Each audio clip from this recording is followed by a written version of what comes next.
Welcome to my newest series here on the Courtney Braz Builds YouTube channel. This is the start to finish construction of my best friend Alina and Anthony's Almeria 4.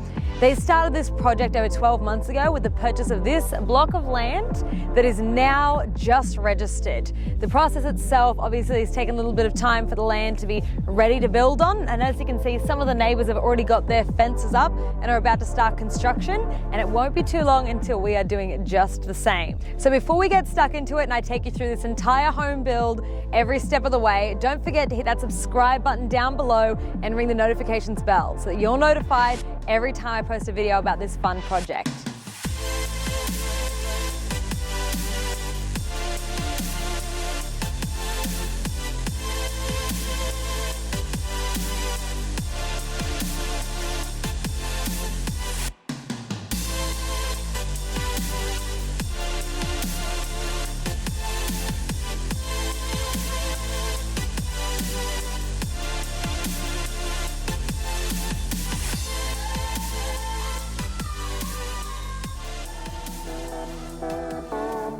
The next step in this build is actually for them to get building approval. So they've gone ahead, they've done all their selections throughout the process.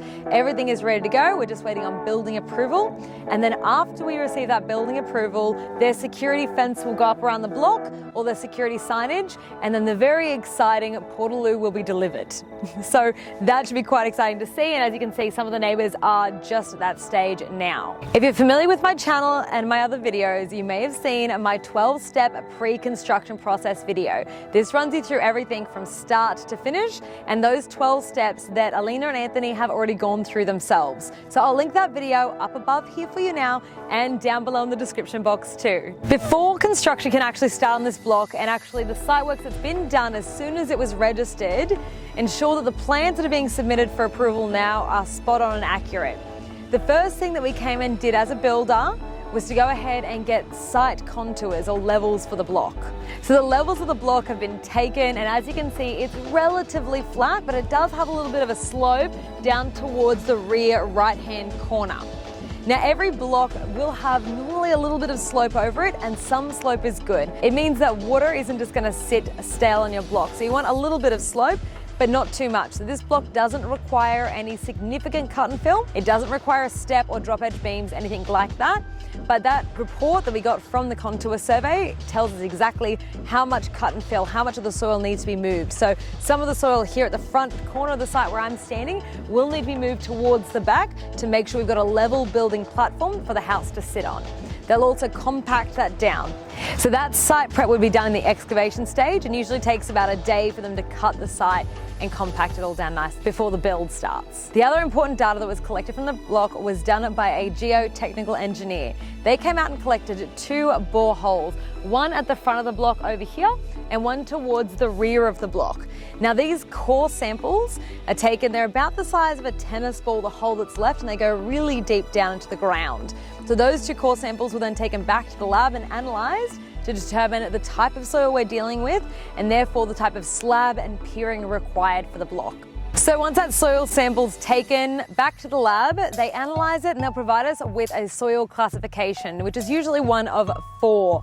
You've either got M, H1, H2 or E. M standing for moderate is the lowest of the classifications, and it does require the slimmest slab and therefore is usually the most cost-effective option. So the engineer will give us the actual determination, and that will depend on how thick the slab is, and sometimes can increase your build cost because of the additional concrete required for those higher rated classifications. The other thing a soil sample can tell us is if there is rock present on your site. If this does come up, it's important to keep in mind, and that's why I recommend always having a little bit of a buffer or a safety net.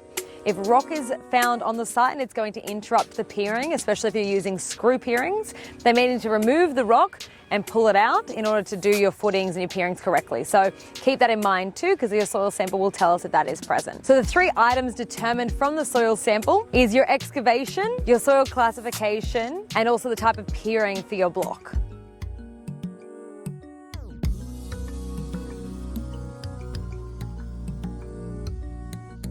So once the building approval is received shortly, we're going to start with the excavation of the site. Obviously the security fencing, the portaloo, all that'll happen before they start working on the site.